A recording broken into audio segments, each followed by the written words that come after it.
بسم اللہ الرحمن الرحیم تفسیر ہدایت القرآن جلد دوم صفحہ نمبر 296 سورۃ المائدہ۔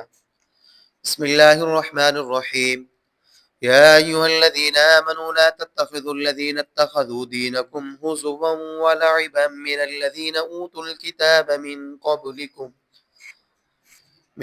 قبلکم والکفار اولیاء واتقوا اللہ ان کنتم مؤمنین وَإِذَا نَادَيْتُمْ إِلَى الصَّلَاةِ اتَّخَذُوهَا هُزُوًا وَلَعِبًا ذَلِكَ بِأَنَّهُمْ قَوْمٌ لَا يَعْقِلُونَ قُلْ يَا أَهْلَ الْكِتَابِ هَلْ تَنقِمُونَ مِنَّا إِلَّا أَنْ آمَنَّا بِاللَّهِ وَمَا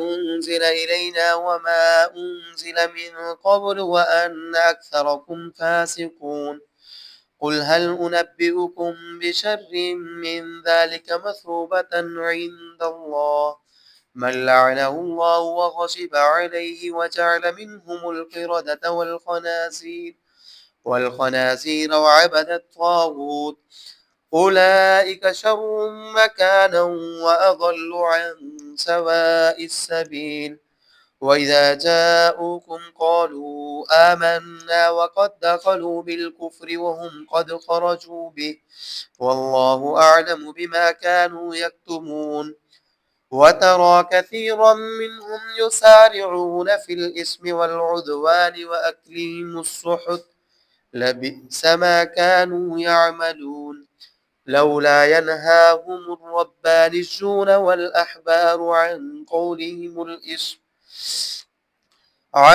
قولهم الإثم وأكلهم السحت لبئس ما كانوا يصنعون۔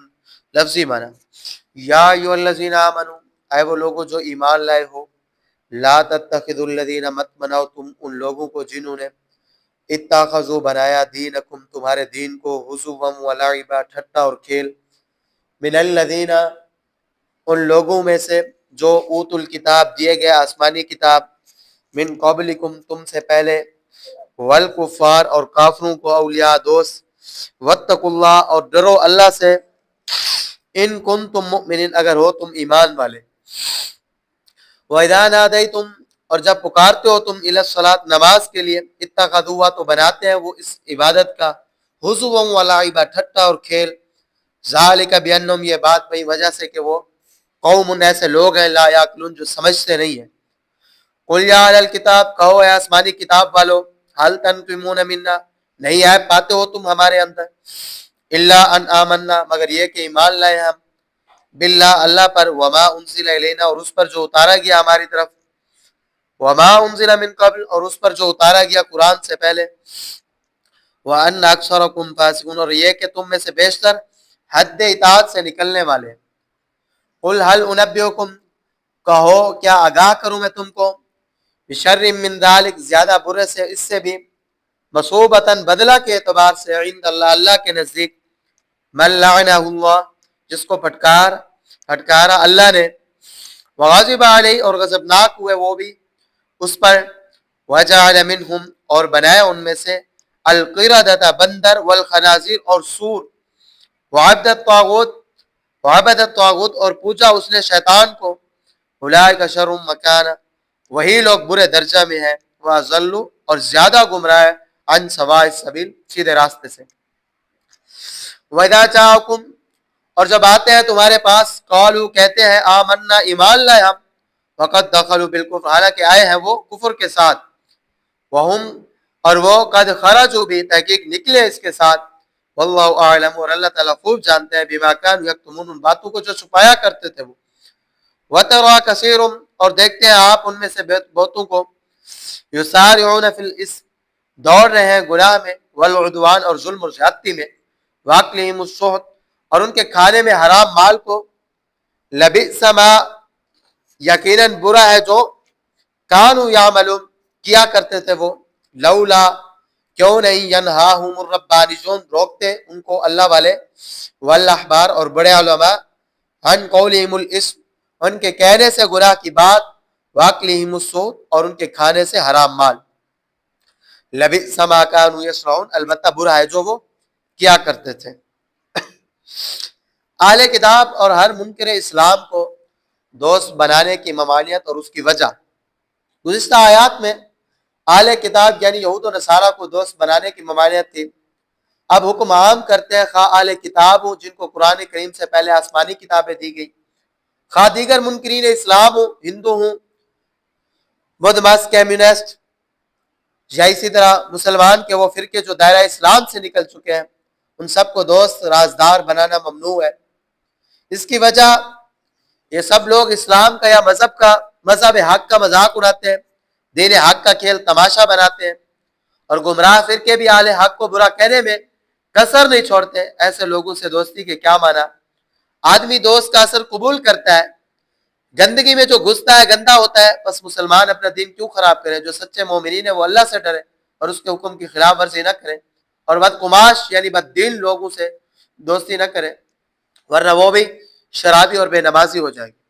آیت کا ترجمہ، اے ایمان والو، جن کو تم سے پہلے آسمانی کتابیں دی گئی، جو تمہارے دین کا ٹھٹا مذاق اڑاتے ہیں، ان کو اور منکرین اسلام کو دوست مت بناؤ اور اللہ سے ڈرو اگر تم ایماندار ہو۔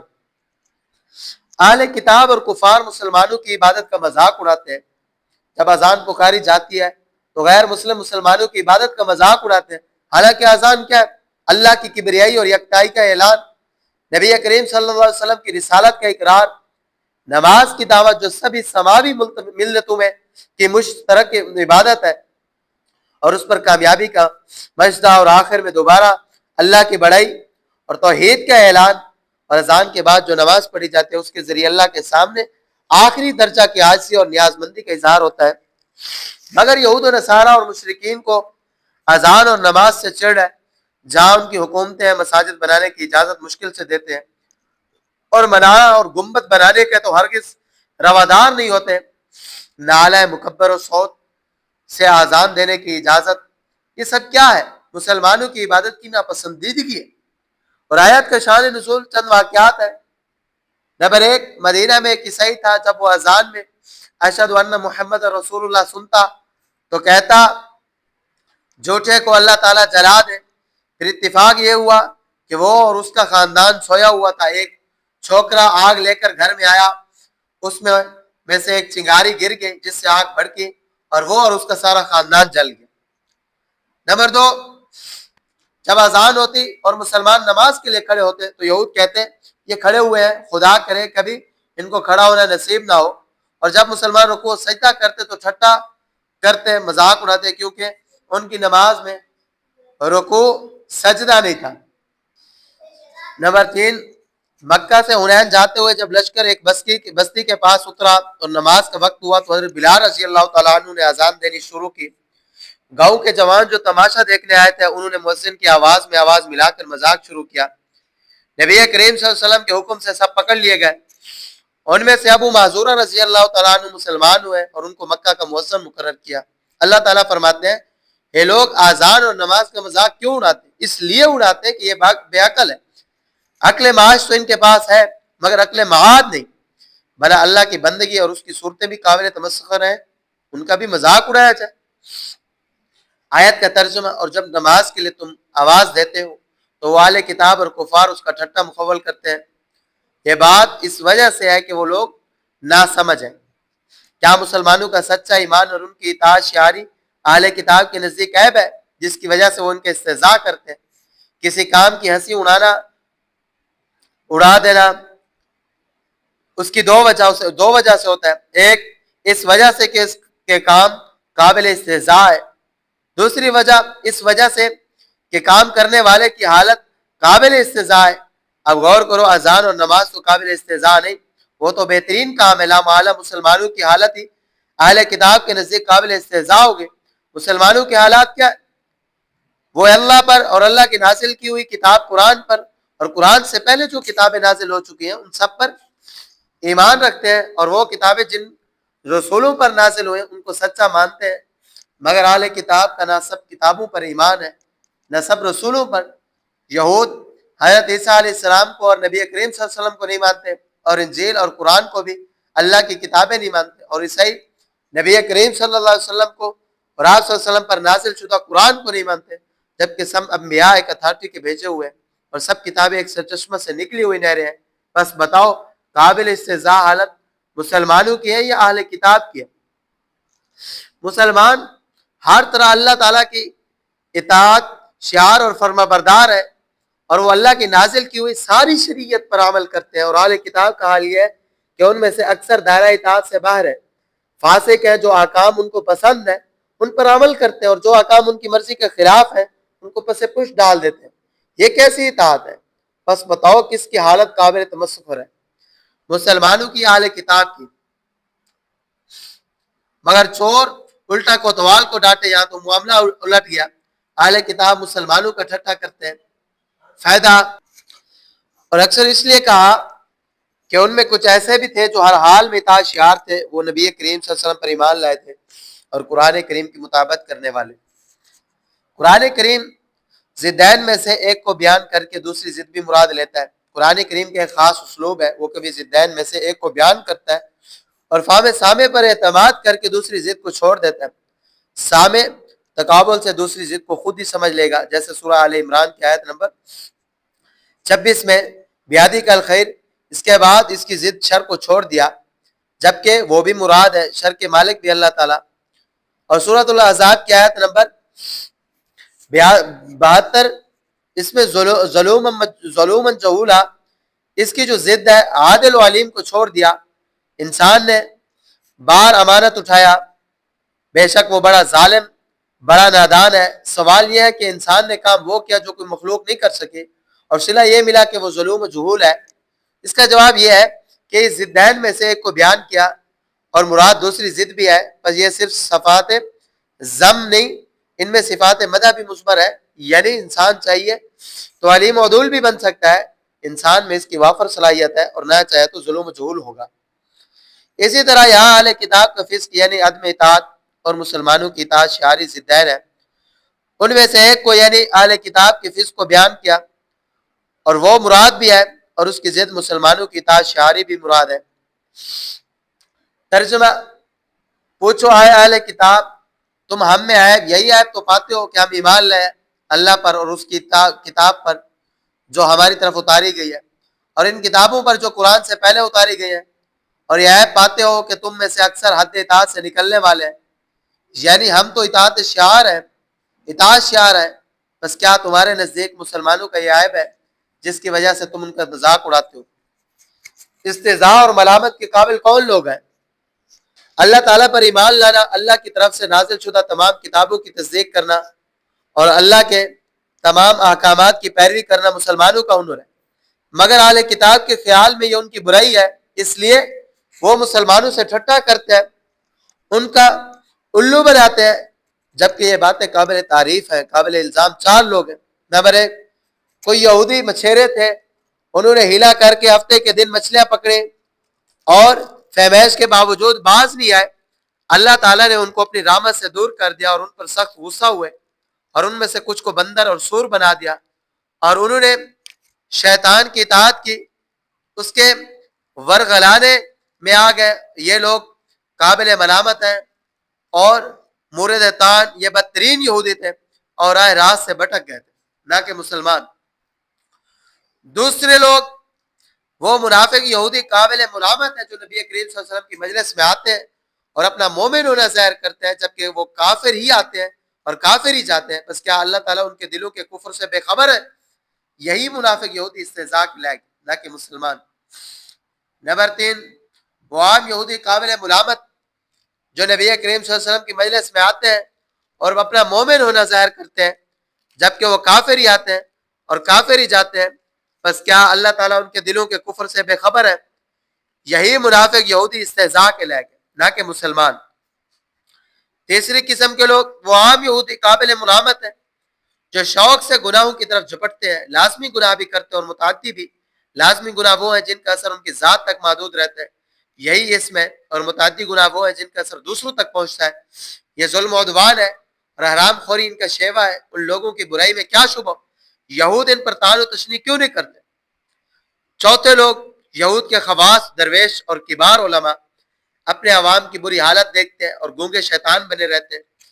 اور ان کے عوام دنیوی لذات میں مشغول ہو کر اللہ کے احکام بھلا بیٹھے اور ان کے خواص امر بالمعروف اور نہی عن المنکر کا فریضہ ترک کر چکے ہیں. کیا ان خواص کا یہ عمل قابل ملامت نہیں؟ یہی چار یہودی قابل سرزنش ہے. یہود کو چاہیے کہ ان کو برا کہیں. مسلمانوں میں جو دو باتیں ہیں ان کے صحیح ایمان اور اطاعت شعاری وہ قابل گرفت نہیں، وہ تو ان کی خوبیاں ہیں. یہود کو چاہیے کہ وہ ان خوبیوں کا اعتراف کرے اور مسلمانوں کے کو اعتراضات کا نشانہ نہ بنائے. ترجمہ: کہو کیا میں تمہیں آگاہ کروں ان لوگوں سے، مسلمانوں سے، بدتر لوگوں سے اللہ کے نزدیک بدلہ کے اعتبار سے، جن کو اللہ نے رحمت سے دور کر دیا اور جن پر وہ غضبناک ہوئے، اور جن میں سے کچھ کو اللہ نے بندر اور سور بنا دیا، اور جنہوں نے سرکش یعنی شیطان کی عبادت کی یعنی اس کے ورگلانے میں آئے، وہی لوگ مرتبہ میں برے اور راہ راست سے بہت زیادہ بھٹکے ہوئے. آگے ترجمہ: اور جب وہ منافق یہودی آپ صلی اللہ علیہ وسلم کے پاس آتے ہیں تو کہتے ہیں ہم ایمان لائے، حالانکہ وہ آئے ہیں کفر کے ساتھ اور نکلے ہیں کفر کے ساتھ.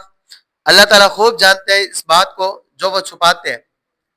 اور آپ صلی اللہ علیہ وسلم دیکھتے ہیں ان کے اکثر کو دوڑ کر گر رہے ہیں گناہوں کے کاموں میں اور ظلم و زیادتی کے کاموں میں اور ان کے حرام مال کھانے میں. بے شک برے ہیں وہ جو وہ کرتے ہیں کام.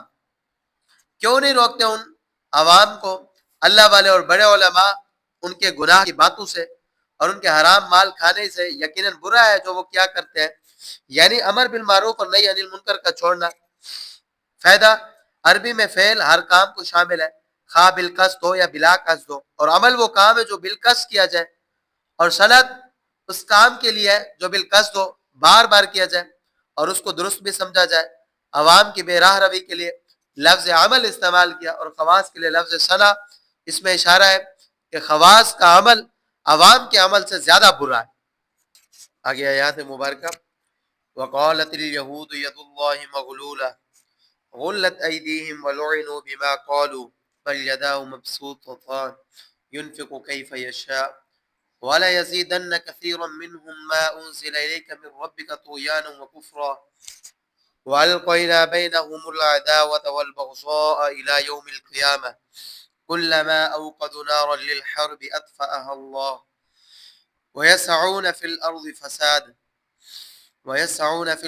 فسادا والله لا يحب المفسدين ولو أن أهل الكتاب آمنوا واتقوا لكفرنا عنهم سيئاتهم ولأدخلناهم جنات النعيم ولو أنهم أقاموا التوراة والإنجيل وما أنزل إليهم من ربهم لأكلوا من فوقهم ومن تحت أرجلهم منهم أمة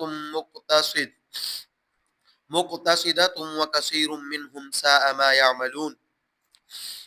لفظی معنی: وقالت اليہود، اور کہا یہود ہے، ید اللہ، اللہ کا ہاتھ، مغلولۃ گردن سے بندھا ہوا ہے، غلت گردن سے باندھ دیے جائے، ایدیم ان کے ہاتھ، ولعن اور رحمت سے دور کر کیے گئے، بما اس بات کی وجہ سے جو قالو کہی انہوں نے، بل یداؤ بلکہ ان کے دونوں ہاتھ، مبسوطتان کھلے ہیں، یونفقو خرچ کرتے ہیں وہ، کیف یشاء جس طرح چاہتے ہیں، والا یزیدن اور یقیناً بڑھائے گا، کثیرن بہتوں کا، منہم ان میں سے جو ما انزل الیک اتارا گیا آپ صلی اللہ علیہ وسلم کی طرف، من ربک آپ صلی اللہ علیہ وسلم کے رب کی جانب سے، طغیانا و کفرا سرکشی کو اور انکار، والقینا اور ڈالی ہم نے بینہم ان کے درمیان العداوت دشمنی، والبغضاء اور انتہائی نفرت، الی یوم القیامہ قیامت کے دن تک، کلما اور جب اوقدو سلگاتے ہیں وہ، نارن آگ، للحرب لڑائی کے، اطفا اللہ بجھا دیتے ہیں اس کو اللہ تعالیٰ،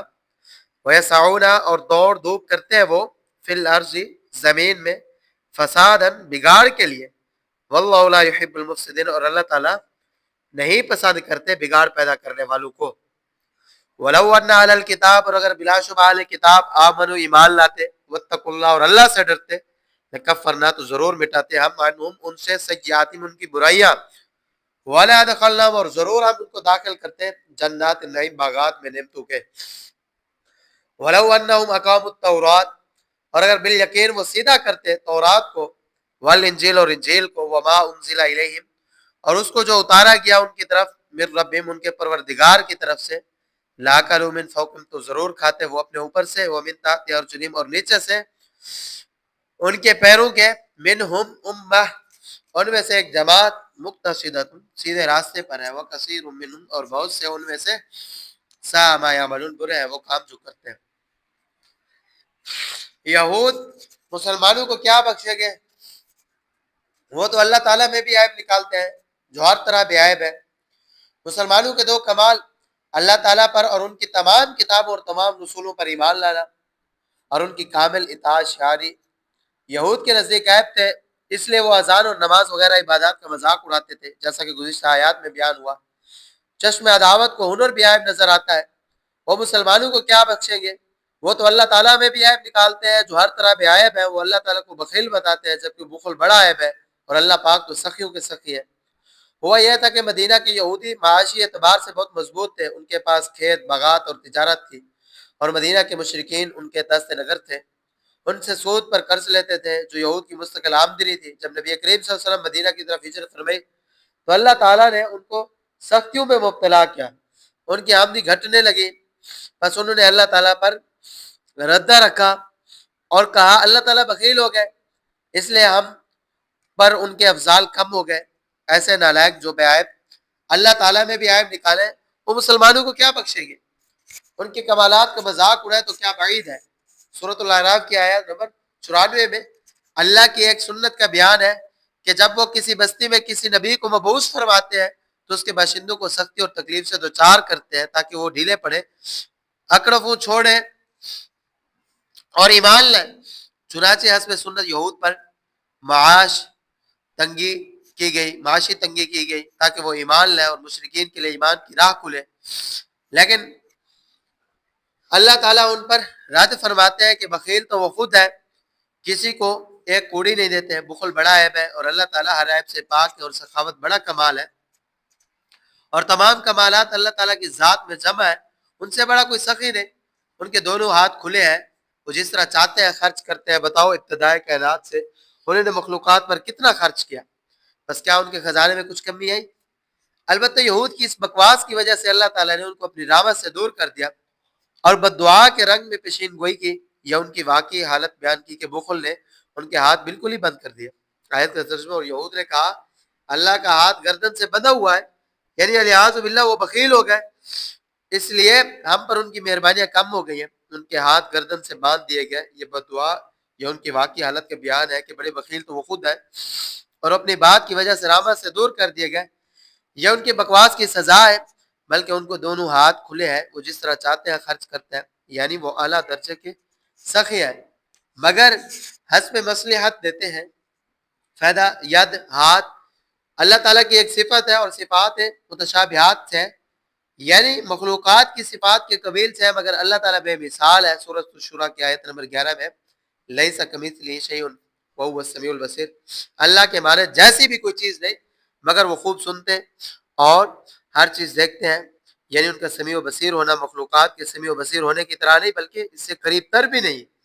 اور صفات متشابہات کے بارے میں سلف کا مذہب تنظیم تفویض ہے، یعنی اللہ کے لیے یہ صفت مانی جائے اور اس کی کیفیت کو لے کر اس کی کیفیت کو اللہ کے حوالے کیا جائے، اس میں غور و خوض نہ کیا جائے، اس میں غور و فکر کرنے سے کچھ حاصل نہ ہوگا۔ اور حدیث میں ہے کہ اللہ تعالیٰ کے دونوں ہاتھ دائیں ہیں، بایاں ہاتھ کمزور ہوتا ہے اور اللہ کا کوئی ہاتھ کمزور نہیں، دونوں ہاتھ دائیں ہونے کا یہ مطلب ہے۔ مسلمانوں سے یہود کی دشمنی کی اصل وجہ مذہبی اختلاف خواہ اندرون خانہ ہو یا بیر کا ہو، بہوی دشمنی اور نفرت کا سبب ہوتا ہے۔ بہوی دشمنی چراغ مصطفی اور شرار بلابی میں ہمیشہ ستیزہ یعنی جنگ جھگڑا رہا ہے، اختلاف خواہ فی المذاہب ہو یا بین المذاہب، نزاع انتشار اور عداوت کا سبب ہوتا ہے۔ یہود کو مسلمانوں سے دشمنی کیوں ہے؟ ان کے ہنر بھی ان کو عیب کیوں نظر آتے ہیں؟ مذہبی اختلاف کی وجہ سے وہ لوگ آخری نبی صلی اللہ علیہ وسلم پر اور ان پر نازل شدہ قرآن کریم پر ایمان نہیں لائے۔ یہ ایمان نہ لانا ان کے طغیان کفر کا سبب ہے، اختلاف دوری پیدا کرتا ہے۔ خود یہودی میں فرقہ بنتی ہے، عیسائیوں میں بھی اور مسلمانوں میں بھی اس سے باہمی دشمنی اور آخری درجہ کی نفرت جنم لیتی رہی۔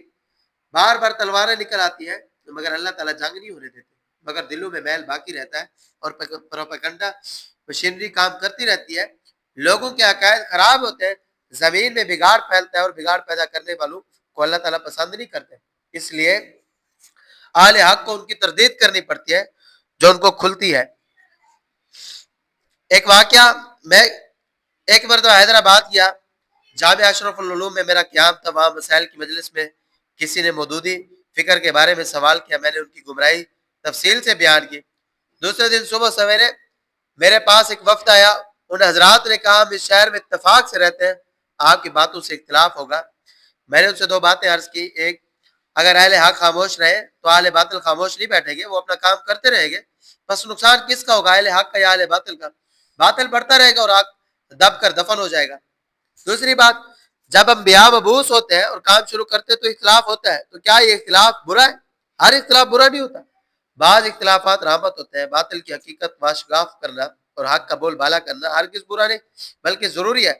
اور میں نے آج خود بات نہیں چھیڑی تھی، مجھ سے سوال ہوا تھا، اس کا جواب دینا میرے لیے ضروری تھا. وہ حضرات یہ سن کر خاموش چلے گئے. آیت کا ترجمہ، اور ضرور بڑھائے گا ان میں سے بہتوں کی سرکشی اور انکار. وہ قرآن جو آپ صلی اللہ علیہ وسلم کی طرف، آپ صلی اللہ علیہ وسلم کے پروردگار کی طرف سے اتارا گیا، کثیر منہم کہہ کر اہل حق یعنی اہل کتاب صحابہ کو مستثنا کیا. جو چند تھے ان کی اکثریت ایمان نہیں لی تھی. یہ ایمان نہ لانا ان کے اناد و انکار کا سبب ہے، اور ہم نے ان کے درمیان قیامت تک کے لیے دشمنی اور انتہائی نفرت ڈال دی.